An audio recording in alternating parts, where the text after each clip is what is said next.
के हिसाब से ये बताना जानते हैं कि जहां हम तुम्हारी गुलामी करते हैं, अगर हमारे ऊपर जुल्म करोगे तो हम तुम्हारी गुलामी से हट करके तुम्हारे सर पर चढ़कर बात कर सकते हैं। आज वो वक्त आ गया है, अब हम तुम्हारी गुलामी नहीं चाहते। हमारा कायद, हमारा लीडर, हमारा रहनुमा बैरिस्टर असदुद्दीन अवैसी, जो अपनी बेबाकाना अंदाज में, अपनी जुर्रतमंदाना, अपनी लबो लहजे में जो पूरे हिंदुस्तान ही नहीं बल्कि पूरी दुनिया में हुकूमत करता है, आज वो आपकी सरजमीन सीमांचल में आ चुके हैं। हमारे हुकूक की लड़ाई लड़ने के लिए, हमें हुकूक दिलाने के लिए, सीमांचल के पसमानदा और मुर्दा दिल इंसान को जिंदा करने के लिए, यहाँ के हालात को साजगार बनाने के लिए, यहाँ के काम काज को बेहतर से बेहतर करने के लिए मसीहाए कौम जनाब असदुद्दीन अवैसी साहब, जो अपने गुनागो मसरूफियात के बावजूद आपके इस इदारे, आपके इस दयार में आकर के मेहनतें कर रहे हैं। मुसलमानों, आज भी अगर हमने अपनी आंखें नहीं खोली और वही जुमले हम कहते रहे, वही जुमले हम कहते रहे कि हम तो 75 साल से वोट देते आए हैं, वोट देते रहेंगे, तो याद रखना ये हालात नहीं, इससे भी बुरे हालात आ सकते हैं। इसलिए मैं पूरी कुव्वत के साथ कहता हूं कि ये अख्तरुल ईमान की आवाज नहीं, ये आप तमाम की आवाज है। ये असदुद्दीन की आवाज नहीं, ये पूरे भट्टा चौक वाले की आवाज है। ये अख्तरुल ईमान की आवाज नहीं, बल्कि सीमांचल के मजलूम मुसलमानों की आवाज है। ये असदुद्दीन की आवाज नहीं, बल्कि एक जीती जागती मुसलमान कौम की आवाज है। इसलिए अगर आप आगे बढ़ना चाहते हैं, अपने मुस्तकबिल को रोशन करना चाहते हैं, आप चाहते हैं कि हमारा मुस्तकबिल बेहतर और कामयाब हो, तो आओ हम और एक बार आवाज़े बुलंद पतंग छाप पर, आवाज़े बुलंद पतंग छाप का नारा लगाकर ये साबित करें कि हम असदुद्दीन अवैसी के साथ हैं।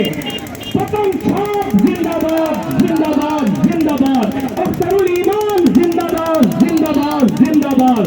पतंग छाप जिंदाबाद, जिंदाबाद, जिंदाबाद। इंशाअल्लाह 26 तारीख की सुबह हम और आप बावजू होकर फजर की नमाज पढ़ करके इस इरादे के साथ निकलेंगे कि इंशाअल्लाह ये जीत अख्तरुल ईमान की जीत किशनगंज की सरजमीन में तारीखी जीत होगी इंशाअल्लाह। क्या भाई सब लोग तैयार हैं इसके लिए? अगर तैयार है एक बार हाथ उठाइए। माशाअल्लाह। इलेक्शन के इंतखाब डालने के दिन सिर्फ 3 दिन बचे हैं। 26 तारीख को हमें और आपको बटन दबाना है। और यहाँ किशनगंज में मशहूर व मारूफ 3 कैंडिडेट हैं। जनाब अख्तरुल ईमान साहब याम से, जनाब डॉक्टर जावेद आजाद कांग्रेस पार्टी से, और मास्टर मुजाहिद आलम साहब जेडीयू से यानी बीजेपी से। भाई और दोस्तों, जो मैं सोशल मीडिया में देख रहा हूं, और सोशल मीडिया की तरफ नहीं बल्कि जगह जगह जाकर भी देखा हूं, और सर्वे में मैंने हिस्सा लिया है, और मैंने लोगों के रुझानात को देखा है। लोग इस बार एआईएम के पक्ष में हैं, लोग एआईएम को वोट करने के पक्ष में हैं, चाहे जवान हो, बूढ़े हो और हमारी मार बहने हो, सबों ने ठाना है अख्तरुल ईमान को जिताना है। सबों ने ठाना है अख्तरुल ईमान को जिताना है। हिंदू मुस्लिम राज करेगा, इत्तेहाद इत्तेफाक राज करेगा, हिंदू मुस्लिम मिलकर रहेगा। भाई और दोस्तों, आपको मैं इस बार यकीनन, मैं यकीन के साथ बोल रहा हूं, डॉक्टर जावेद तीसरे नंबर पे जाएंगे इस बार, 3 नंबर पे जाएंगे इस बार।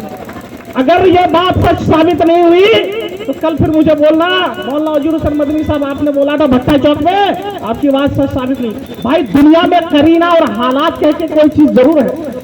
हालात और करीने से पता लग रहा है कि इस बार जावेद साहब तीसरे नंबर पे जाएंगे। भाई ये सीट कोई मिरास में नहीं मिली है। क्या उनको मिरास में मिली है?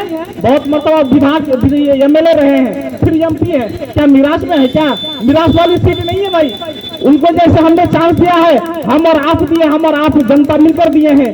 एक बार अख्तर उमर भाई को भी 5 साल के लिए मौका देंगे कि नहीं देंगे? देंगे ना, उनको भी देखेंगे ना एक बार भाई। अरे भाई जैसे जावेद आजाद को दिया, उन्होंने ये सोचा है कि ये सीख हमें मीरास में मिली है, हर बार मिलती रहेगी, ये उनकी सोच गलत है। भाई और दोस्तों, सोच को बदलिए, सोच को बदलिए, ये मीरास वाली सीट नहीं है, बदलिए उनको। और 5 साल अख्तर उल ईमान साहब को भी दीजिए। और जब अख्तर उल ईमान, असदुद्दीन ओवैसी, इम्तियाज जलील जैसे लोग ये पार्लियामेंट में बोलेंगे, ऐवान बातिल में चलचला पैदा होगा। ये हक और हुकूक की बातें करते हैं, तालीम की बातें करते हैं, पब्लिक और ये मजदूर, गरीब, अल्पसंख्यक, ये सबों की बातें करते हैं। भाई पब्लिक थोड़ा कहती है डॉक्टर जावेद आजाद से कि जावेद आजाद साहब सितारा और चांद को तोड़ के लाइए, ये तो नहीं ना कह रही है पब्लिक। जनता को क्या चाहिए? पुलिया चाहिए, बिजली चाहिए और रहने सहने के लिए मकान चाहिए, यही ना? सहूलियत चाहिए। सहूलियत लाने के लिए कम से कम एक मरतबा 5 साल के लिए अख्तर उल ईमान को भी मौका दीजिए। ये हमारा नेता, इनको लाएंगे घर से और बोलेंगे भाई ये हमारे साथ ये समस्या है, ये प्रॉब्लम है, प्रॉब्लम सोल्व कीजिए। डॉक्टर जावेद को कोई फोन भी करता था ना, आप पर हम सुने हैं कि नहीं सुने हैं? यूट्यूब में सुने हैं ना, गालियां बक रहे हैं वो।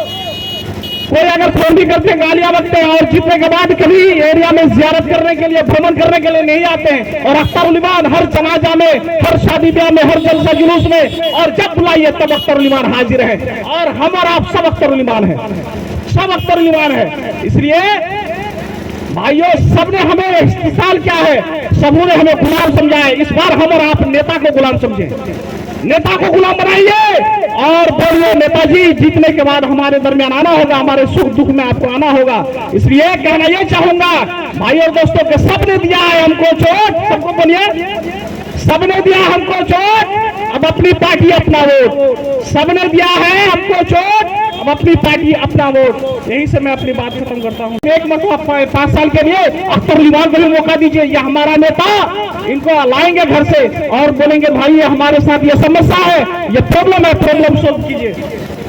डॉक्टर जावेद को कोई फोन भी करता था ना, आप पर हम सुने हैं कि नहीं सुने हैं? यूट्यूब में सुने हैं ना, गालियां बक रहे हैं वो। कोई अगर फोन भी करते गालियां बकते हैं और जीतने के बाद कभी एरिया में जियारत करने के लिए, भ्रमण करने के लिए नहीं आते हैं। और अख्तर उल ईमान हर जनाजा में, हर शादी ब्याह में, हर जलसा जुलूस में, और जब बुलाइए तब अख्तर उल ईमान हाजिर है। और हम और आप सब अख्तर उल ईमान है, सब अख्तर उल ईमान है। इसलिए भाइयों, सबने हमें इस्तेसाल क्या है, सबों ने हमें गुलाम समझा है। इस बार हम और आप नेता को गुलाम समझे, नेता को गुलाम बनाइए और बोलिए नेताजी जीतने के बाद हमारे दरमियान आना होगा, हमारे सुख दुख में आपको आना होगा। इसलिए कहना ये चाहूंगा भाई और दोस्तों के सबने दिया है हमको चोट, सबको बोलिए, सबने दिया हमको चोट, अब अपनी पार्टी अपना वोट। सबने दिया है हमको चोट, अब अपनी पार्टी अपना वोट। यहीं से मैं अपनी बात खत्म करता हूं।